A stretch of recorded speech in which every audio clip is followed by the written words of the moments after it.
पहली बात तो ये बोध कि शब्द कारागृह है, दूसरी बात कि शब्द मेरे नहीं है, और तीसरी बात शब्द के साक्षी होने की सामर्थ्य पैदा करनी चाहिए, विटनेस होने की सामर्थ्य पैदा करनी चाहिए। मन में शब्द घूम रहे हैं, थोड़ी देर को कभी एकांत में बैठ के केवल उनके साक्षी हो जाना चाहिए।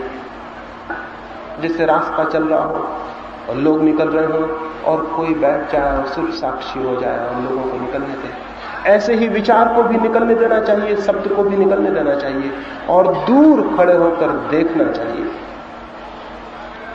क्या होगा दूर खड़े होकर देखने से? जैसे ही दूर खड़े होकर कोई शब्दों के जुलूस को देखेगा, एक प्रोसेसन है जो चल रहा है पूरे वक्त मन में, दूर खड़े होकर जो भी शब्दों के इस प्रोसेसन को, इस जुलूस को देखेगा, उसे एक बात तो ये पता चलेगी कि मैं अलग हूं और शब्द अलग है, और दूसरी बात उसे ये पता चलेगी एक शब्द के जाने और दूसरे के आने के बीच में इंटरवल है, अंतराल है, खाली जगह। हर दो शब्दों के बीच में थोड़ा गैप है। जो व्यक्ति अपने भीतर थोड़ा दूर खड़े होकर शब्दों की चलती हुई धारा को देखेगा, उसे दो बातें दिखाई पड़ेंगी। पहली, शब्द अलग है, मैं अलग हूं। दूसरी बात, हर शब्द के जाने और दूसरे के आने के बीच में गैप है, खाली जगह। उसी खाली जगह में साइलेंस का अनुभव होगा। शब्दों के बीच खाली जगह है, हम यहां इतने लोग बैठे हैं। अगर कोई हवाई जहाज से देखे तो उसे हमारे बीच में खाली जगह दिखाई नहीं पड़ेगी, लेकिन वो धीरे धीरे करीब आए। एक जंगल को आप हवाई जहाज से देखें तो दरख्तों के बीच खाली जगह दिखाई नहीं पड़ेगी। नीचे आए तो धीरे धीरे एक दरख्त दूसरे दरख्त के बीच में खाली जगह का पता चलेगा। अभी आप यहां बैठे हैं, मैं इतने दूर से देखता हूं, आपके बीच की खाली जगह मुझे पता नहीं चलती, लेकिन आपके करीब आऊं तो आपके पास खाली जगह है। अगर खाली जगह ना हो तो आप बैठ ही नहीं सकते थे। दो आदमियों के बीच खाली जगह जरूरी है। दो शब्दों के बीच भी खाली जगह है, नहीं तो एक शब्द दूसरे शब्द के ऊपर चढ़ जाएगा। मैं अभी बोल रहा हूं, कितने हजारों शब्द बोले, हर शब्द और दूसरे शब्द के बीच में खाली जगह है, नहीं तो आपको समझ नहीं सकेंगे। हमारे मन के भीतर भी जो विचार चल रहे हैं, शब्द और शब्द के बीच में खाली जगह है, लेकिन हमने कभी ठहर के इसे देखा नहीं। हम इसे ठहर के देखेंगे निकट जाके तो ये इंटरवल्स हमें दिखाई पड़ेंगे, और ये जो इंटरवल्स हैं, ये जो शब्दों के बीच में खाली जगह है, वहीं से आपको पहली दफे साइलेंस का अनुभव होगा, शांति का अनुभव होगा, मौन का अनुभव होगा। और जैसे ही आपको इस शांति का अनुभव होगा, वैसे ही आपको पता चलेगा शब्दों में कारागृह था, शांति में मुक्ति है। शब्दों में जेल थी, शांति में स्वतंत्रता।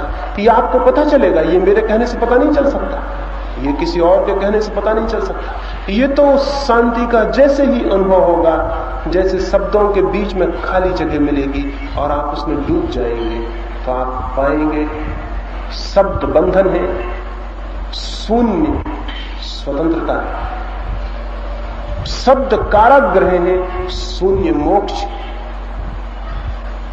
और एक बार भी साइलेंस का एहसास शुरू हो जाए तो कोई भी आदमी शब्दों से भरा न रहना चाहेगा। एक बच्चा पत्थर बीन रहा हो नदी के किनारे, और उसे कोई हीरे जवाहरात देने वाला मिल जाए तो वो पत्थर फेंक देगा और हीरे जवाहरात तो पकड़ लेगा। आपको पता ही नहीं है कि साइलेंस क्या है, इसीलिए शब्दों से उलझे हुए हैं और परेशान। एक बार पता चल जाए, एक बार ये पता चल जाए कि क्या है शांति, क्या है मौन, तो फिर आप शब्दों को पकड़ने वाले न रह जाएंगे। उसी दिन से आपकी जिंदगी में क्रांति हो जाएगी, आप दूसरे आदमी हो जाएंगे। लेकिन पता ही नहीं है, और कठिनाई यह है कि कोई दूसरा आपको बता नहीं सकता। खुद ही जानना होगा, खुद ही पहुंचना होगा। 3 सूत्र मैंने आपसे कहे। पहली बात, शब्द कारागृह है, इसका अनुभव। दूसरी बात, शब्द मेरे नहीं है, इसका अनुभव। तीसरी बात, शब्दों के बीच में खाली जगह है, इसका अनुभव। ये तीसरी बात सर्वाधिक महत्वपूर्ण है। पहली दो बातें उसकी भूमिका है, तीसरी बात महत्वपूर्ण है। थोड़ी देर कभी रात बिस्तर पर पड़े हुए शब्दों के साक्षी मात्र रह जाए, मन में चल रही है उनकी धाराएं, चुपचाप आंख बंद करके अंधेरे में उनको देखते रहे, क्या हो रहा है, कौन से विचार चल रहे हैं। उन्हें जाने दें, रोकना नहीं है, छेड़ना नहीं है, चलने दें, सिर्फ देखें। दूर जैसे खड़े हैं और देख रहे हैं, अपने आप बीच की खाली जगह दिखाई पड़नी शुरू हो जाएगी। और रोज रोज जितना ये साक्षी होने का क्रम गहरा होगा, खाली जगह बड़ी होती जाएगी। जैसे जैसे आप देखने में समर्थ हो जाएंगे अपने भीतर, उतने उतने बड़े गैप्स, उतनी उतनी खाली जगह पैदा हो जाएगी। एक क्षण आएगा, शब्द नहीं होगा, फिर शब्द आएगा। धीरे धीरे कई क्षण बीत जाएंगे, शब्द नहीं होंगे। धीरे धीरे वक्त आएगा, घड़ियां बीत जाएंगी और शब्द नहीं होंगे। और जब शब्द नहीं होंगे तो कौन होगा, क्या होगा? जब शब्द नहीं होंगे तो मन की सारी क्षुद्रता टूट जाएगी, सारी दीवारें टूट जाएंगी। रह जाएगा मन जिसकी कोई सीमा नहीं। उसी मन का नाम आत्मा है जिसकी कोई सीमा नहीं। रह जाएगा मन जिस पर कोई दीवार नहीं। उसी मन का नाम परमात्मा है जिसकी कोई दीवार नहीं। रह जाएगा एक विराट चैतन्य जो मुझ में सीमित नहीं है, जो सब में व्याप्त है और सब में फैला हुआ है। उसकी जो प्रतीति है वही आनंद है, वही सत्य है, वही अमृत। एक छोटी सी कहानी और अपनी चर्चा को पूरा किया।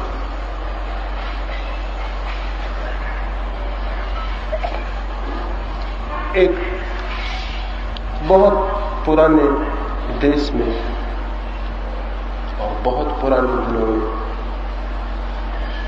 एक राजा ने एक अद्भुत दान उस देश के 100 ब्राह्मणों को दिया था। उसने कहा था कि मेरे पास एक बड़ी भूमि है,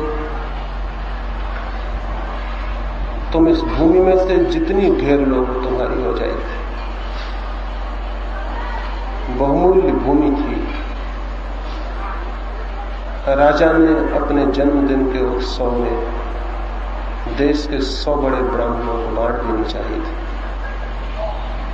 वे ब्राह्मण तो खुशी से नाच उठे। एक ही शर्त थी, जो जितनी उस जमीन को घेर लेगा, जितनी बड़ी दीवार बना लेगा जमीन पर, वो जमीन उसकी हो जाएगी। अब सवाल यही था कि कौन कितनी बड़ी बना ले। ब्राह्मणों ने अपने घर द्वार बेच दिए, अपने कपड़े भी बेच दिए, एक एक लंगोटियां भर बचा ली, क्योंकि सस्ते में बहुत बहुमूल्य जमीन मिलती थी। और उन्होंने दीवारें बनाई और जितनी जो जमीन घेर सकता था उसने घेर ली। इस घेरने में एक और आकर्षण था।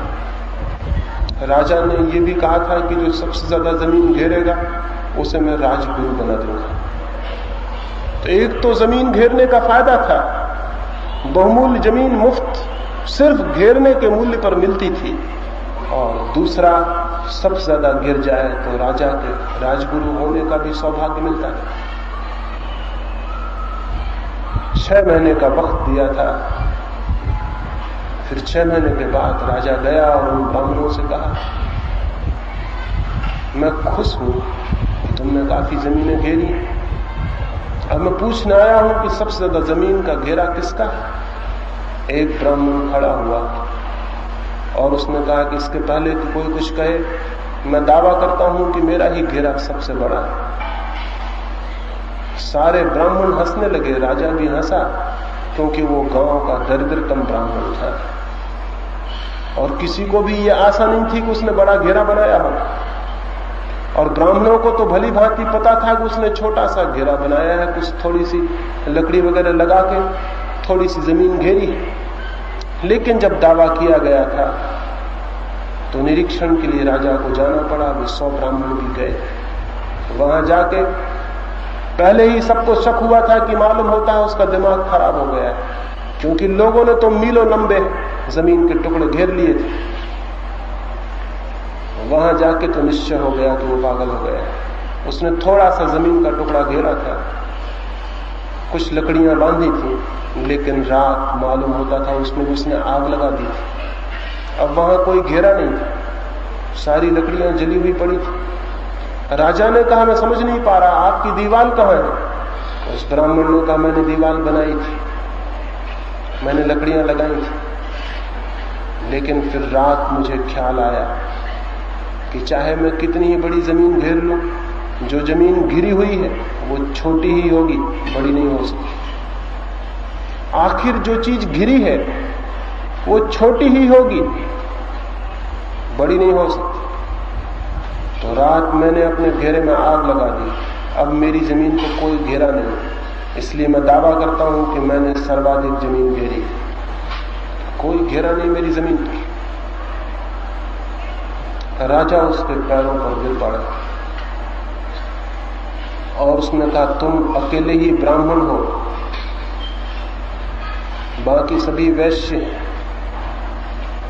और 99 लोगों ने जमीन घेरी है, गणित का हिसाब रखा है, नाप जोख की है।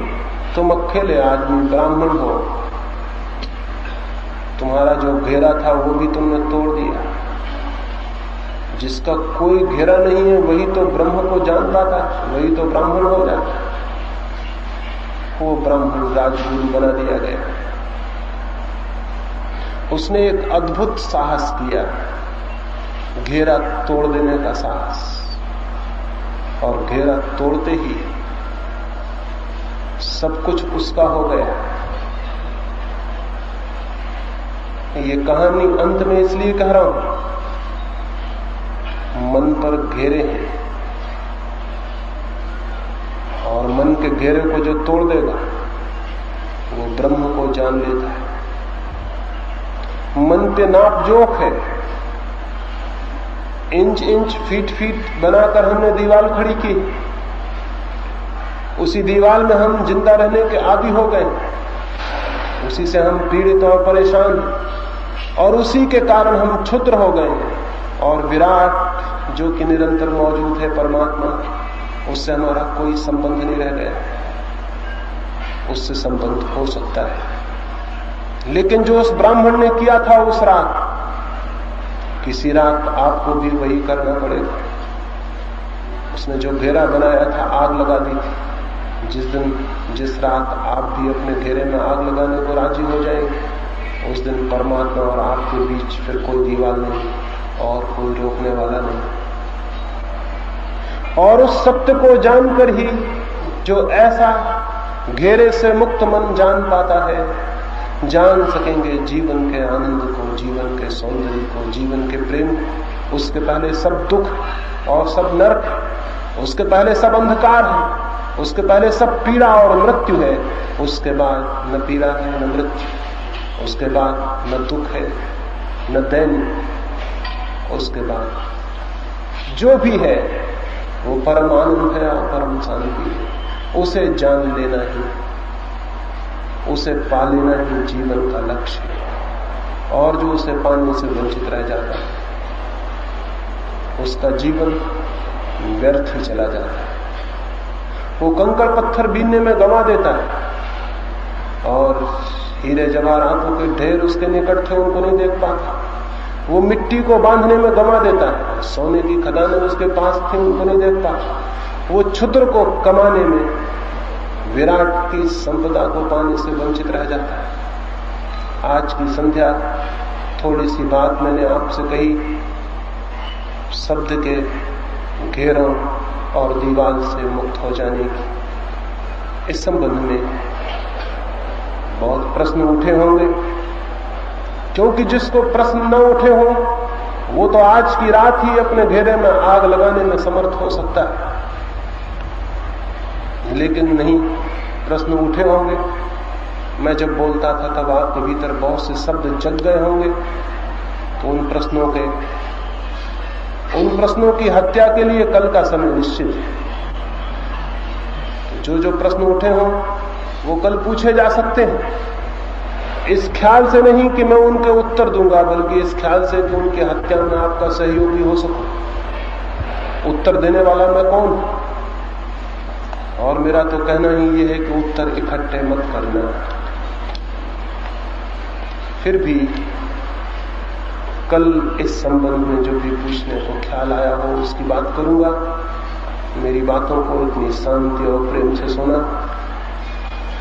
तो यह आशा करता हूं कि किसी न किसी दिन वो अद्भुत क्षण आपके जीवन में उतरेगा जब आप अपनी क्षुद्रता को तोड़ने में समर्थ हो जाएंगे। जिस दिन अपनी क्षुद्रता को तोड़ देंगे मन की, उसी दिन परमात्मा आपका है।